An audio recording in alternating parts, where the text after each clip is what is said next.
said you'd be in favor of the death penalty for drug dealers. Yeah. Still the case? Yeah, it's the only way you're going to stop it. All right. Big proponent of the First Step Act. Talked about creating death penalty for people who sell drugs, right? Okay. He's about to get called out on his insanity and his hypocrisy and attempt to take credit for everything. And here it is. So you were a big proponent of the First Step Act, the criminal justice reform. You even ran an ad during the Super Bowl about it. With gratitude, I want to thank President Donald John Trump. Critics of that law point out that 13,500 people have been released. About 12% of them have committed serious crimes after that. Joel Francisco was serving a life sentence for selling crack cocaine. He was released in 2019, alleged stabbing a man to death, rearrested. Paul Moore, drug trafficker, fatally shot a rival, received a reduced sentence. So there are those, and your opponents are hitting on this. Yeah, but I focused on nonviolent crime. Yeah, naturally I have more. Do you not find it ironic that the guy from Fox News gave a tougher interview than anyone in the history of CNN with Donald Trump? Okay, so there's more. He can't keep his mouth shut, talking tells on himself usually. Here it is. As an example, a woman who you know very well was in jail. She had 24 more years to serve. She served for 22 years. She had Alice Johnson. Alice. She was in the Super Bowl. High quality, yeah. I said, how many years? And she was on a telephone call, and they were involved in selling marijuana, mostly marijuana. And she got like 50 years in jail. But she'd be killed under your plan. Huh? As a drug dealer. No, under that? Oh, you mean when I was just talking ish for the base? Oh, okay. When I was talking about killing dope dealers? Damn, why did you bring that up? I had a moment here. Big ups for bringing it up and for being quick with it and for being prepared for the damn interview. Now, Donald Trump had a policy proclamation, kill drug dealers. That was his policy proclamation. Then he wants to get credit for releasing drug dealers. The hell? Wait a minute, this doesn't add up. And it is interesting that he stopped. Here's more. It would depend on the severity. It would depend on the severity. She's technically a former drug dealer. She had multi-million-dollar cocaine ring. Any drug dealer, look. So even Alice Johnson in that ad. She can't do it, okay? By the way, if that was there, no, she wouldn't be killed. It would start as of now, so you wouldn't go to the past. No, but your policy. No, but they're starting now, yeah. But she wouldn't have done it if it was death penalty. In other words, if it was death penalty, she wouldn't have been on that phone call. Please understand what Donald Trump is offering you. He's offering you, let's say, the same thing that a crack dealer would offer during Christmas.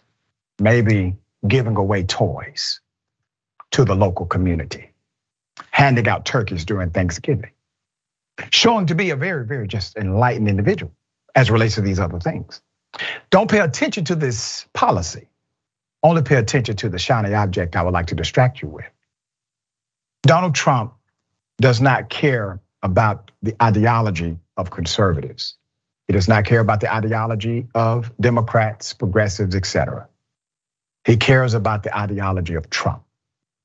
He's concerned about his own power. He's running for president again in order to exact his power in a way that, one, protects him from criminal penalty, and number two, allows him to amass more fortune in the future. This is why he's actually running. And if you try to contextualize Donald Trump in any other way, if you try to contextualize him in a political framework, he doesn't fit. If you try to contextualize him in a partisan framework, they don't align. But if you contextualize him in the framework of an egotistical, money-hungry, power-fiending individual, everything lines up. He's dangerous as they come, because his rush to the bottom, in his mind, will save his very life. All right, just the thoughts He obviously doesn't know the word deterrent, because that's what I'm trying to say. But I just marvel at the fact that they keep giving him audience, that people continue to have conversations with him. They keep legitimizing him. They keep, glorifying him and giving him a platform.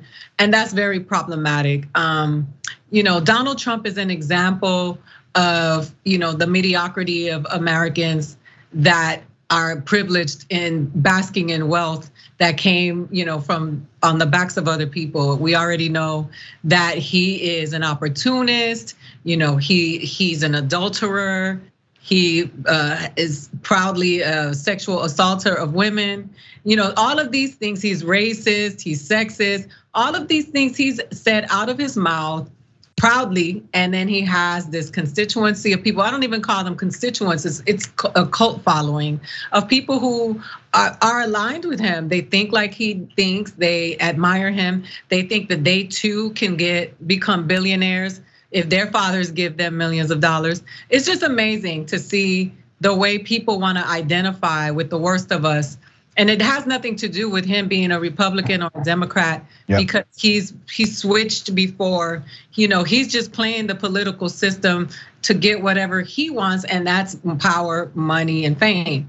But it's just sad to see that we are actually having this conversation, that he is a former president standing in front of the law for committing crimes, and that people still worship him in the way that they do. It just speaks, elaborately to how uneducated the American is, and how in need of information, like real information and truth and knowledge, that the American is in need of. It's very sad. I agree. And here's the thing about the First Step Act: had the potential to do great. It was really a graduation of President Obama's criminal justice reform. Donald Trump saw an opening. He wanted to one-up Obama. He did so slightly, but I want you to know the numbers, all right? First Step Act under Trump, please remember, they also defunded re-entry programs that would have actually made sure that individuals had an opportunity to thrive when they were released from these extreme sentences for nonviolent felonies. He defunded those programs and then ordered his prosecutors to literally fight against individuals who qualified for the program. I've had some of those individuals on my program, on my radio show, where literally they were out of jail, but the prosecutor wanted to put them back in under a direction of the White House, even though they qualified. So please understand, this was not an actual reform bill, period. All right, we got more. Go ahead. I just wanted to say something quickly also about the putting the drug dealers in jail. Does that include, America has opened the doors to drug dealing, as they call it, where marijuana stores are every corner here in California. Right. But, I just really think that a lot of times when he does stuff like that, he is just sending his little call to racist people, because they give this idea of drug dealer as being brown and black faces, and that you're gonna try to kill these people for committing these crimes without knowing the numbers of how many people who are actual drug dealers in this country, as diverse as they come, because wherever there's poverty, there's a drug dealer. And so it's just interesting to me how he even used this black woman as his puppet and held her up in front of everybody like he freed her, she's nonviolent, then turned around with this policy and saying that, drug dealers should be, inhumanely killed. But it's just amazing how he always seems to be speaking to his base. Yeah. And it's not because he believes in them or he agrees with them, it's because he knows that if he tells them what they want to hear, they will continue to follow him, even if it's off a cliff. There you go. And if you want to dry up drug dealing, dry up the consumer base. Americans consume more dope than any other nation on the planet. And also, if you would like to create more productive individuals outside of that industry, provide more productive opportunities, education, and skill set training. That's how you solve the problem. Thanks for watching The Young Turks. Really appreciate it. Another way to show support is through YouTube memberships. You'll get to interact with us more. There's live chat emojis, badges. You got emojis of me, Anna, John, JR. So those are super fun. But you also get playback of our exclusive member-only shows and specials right after they air. So all of that, all you gotta do is click that join button right underneath the video. Thank you.